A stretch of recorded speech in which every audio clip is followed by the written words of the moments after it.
Hello bachcho, let's see this question.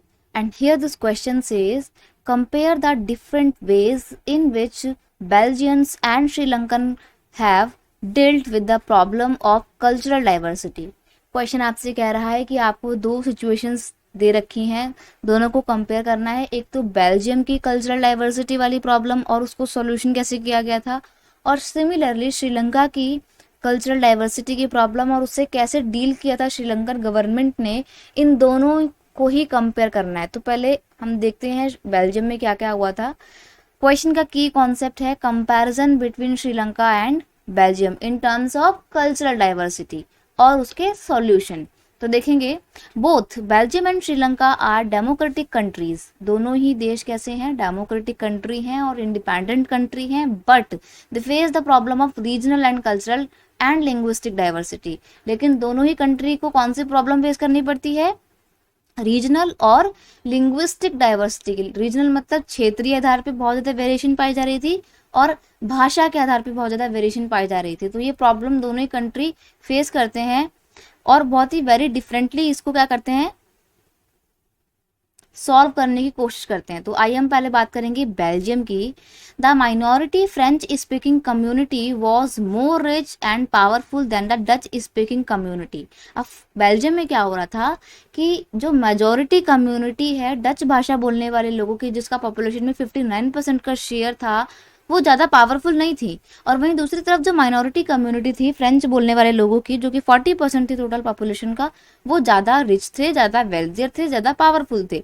और ये बात मेजोरिटी कम्युनिटी को यानी कि डच स्पीकिंग लोगों को पसंद नहीं आ रही थी. The Belgian leaders realized this problem and took some significant measure to solve this problem. अब जब बेल्जियम के लीडर को पता लगता है कि उनके देश में ये कल्चरल लिंग्विस्टिक वेरिएशन वाली प्रॉब्लम क्रिएट हो रही है, दो कम्युनिटी के बीच में प्रॉब्लम क्रिएट हो रही है, तो उन्होंने उसका सॉल्यूशन तुरंत से तुरंत निकालने की कोशिश करी. क्या क्या किया गया था देखिए. Number of Dutch and French speaking minister shall be equal in central government. अब जो बेल्जियम की सरकार थी सेंट्रल लेवल पे, जैसे मान लीजिए बेल्जियम है तो सेंट्रल लेवल की जो गवर्नमेंट थी उसमें क्या कर दिया गया कि 50% लोग फ्रेंच होंगे और 50% लोग डच भाषा बोलने वाले होंगे. आगे है many powers of the central government are given to state government. फिर सेंट्रल गवर्नमेंट के बाद बेल्जियम के जो अलग अलग राज्य होंगे, जो स्टेट होंगे, उन स्टेट गवर्नमेंट को भी क्या दी गई, पावर दी गई, ताकि स्टेट गवर्नमेंट को ये ना लगे कि हमारे स्टेट को तो पावर दी ही नहीं गई है, सारी की सारी पावर सेंट्रल गवर्नमेंट के पास में है. ऐसा नहीं हुआ, पावर को गवर्नमेंट के अलग अलग लेवल पर डिस्ट्रीब्यूट किया गया. Brussels, the capital city of Belgium, which has separate government, has both the communities with equal representation.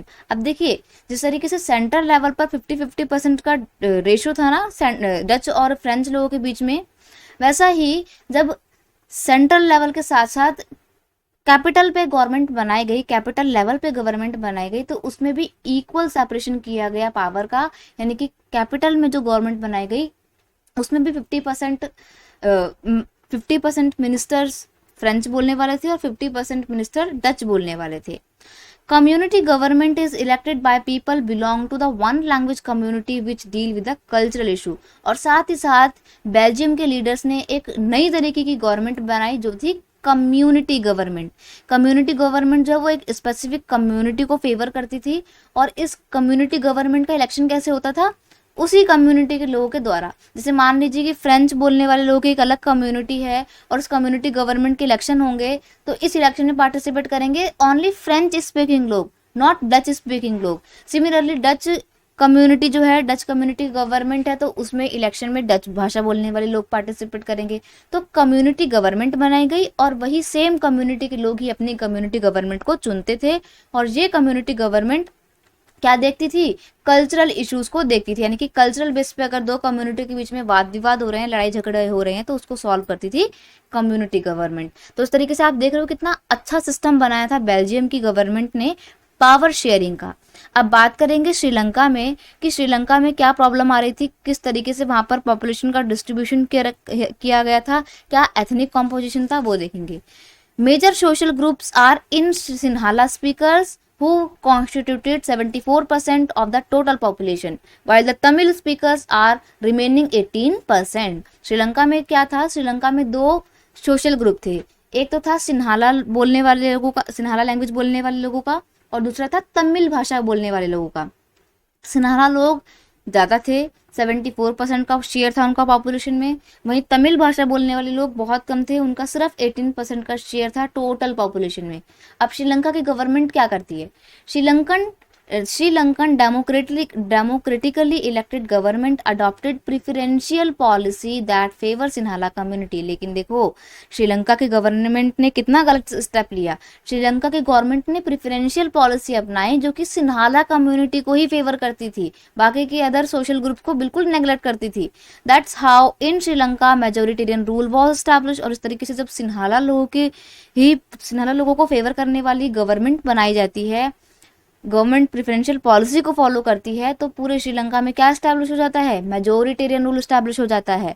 And later on which became the cause of civil war. तो आगे जाके जब ये मेजोरिटेरियन रूल बाकी की कम्युनिटी के लोगों को पसंद नहीं आता है, चीज़ें बहुत बिगड़ती हैं, दोनों कम्युनिटी के बीच में डिस्ट्रस्ट की भावना पैदा होती है, जो कि आगे जाके सिविल वॉर का यानी कि गृह युद्ध का कारण बन जाती है। सिविल वॉर का मतलब होता है एक ऐसी लड़ाई जिसमें देश में ही आपस में दो ग्रुप बन जाते हैं और वो दोनों ग्रुप आपस में देश के अंदर लोगों को मारते हैं, लड़ाई करते हैं। तो आप देख सकते हो कि कैसे श्रीलंका के गवर्नमेंट ने अपने इस लिंग्विस्टिक वेरिएशन वाली प्रॉब्लम को गलत तरीके से डील किया और खुद प्रॉब्लम में फंस गया। वहीं बेल्जियम की गवर्नमेंट ने कितना अच्छा एक सीधा बीच का रास्ता निकालते हुए प्रॉब्लम को फेस किया और सॉल्व भी किया, और आज भी बेल्जियम एक पीसफुल कंट्री बना हुआ है। वहीं श्रीलंका में तो सिविल वॉर स्टार्ट हो गया था। तो इस तरीके से दोनों ही कंट्री के पास में सेम प्रॉब्लम थी, लेकिन दोनों ने बहुत ही डिफरेंट तरीके से प्रॉब्लम का सॉल्यूशन निकाला, जो कि हमने यहाँ पे कंपेयर किया। I hope you understood it well. Best of luck. Thank you so much.